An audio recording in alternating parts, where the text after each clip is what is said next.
химийн үйлдвэрийн эрчим хүчний үүсний төслийг шахмал төслөө шал өөрөвдөө холбож байгаад ийм том олон тэрбум төгрөгийн хохирол учруулсан этгээд нь зол жаргал байна гэж хэлээд тэрийг маш олон телевиз сүлжээгээр зохион байгуулалтаа цацж байна.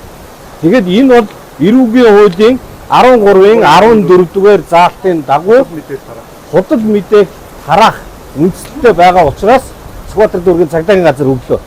Биений араас ингээд байн хэрүүл хийгээд явах надад тийм сонирхол чадлага, хүсэл чадлага юм албан ёсоор хуулиараа явах. Тэгэхээр материалын бүрдүүлээд яагаад хоёр хамаагүй төслийг хооронд нь холбож хүнийг хардуулах ажил хийснийг Нямбатар даргуур тайлбарлах баг. Тэр нэг хуулиараа явна. Хоёрдугаарт нь би Монгол Улсын ерөнхий сайдад асуулт хүргүүлсэн байгаа.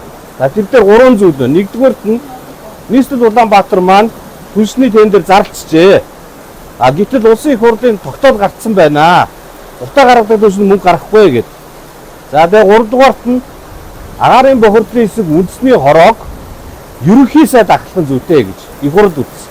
Энэ 3 асуултанд асуулт тавьсан. Удахгүй тэр хариу нь хуулийнхаа дагуу ирэх ёстой. За ингээд нэгдүгээр цагдаа бол ажиллаа хийн. Худал мэдээл тараах эрүүгийн хуулийн 13-14-ийн дагуу шалган мөрдөн Монгол Улсын ерөнхий сайд их хурлын гишүүнүүд тавьсан асуултанд хариултаа ирүүлнэ.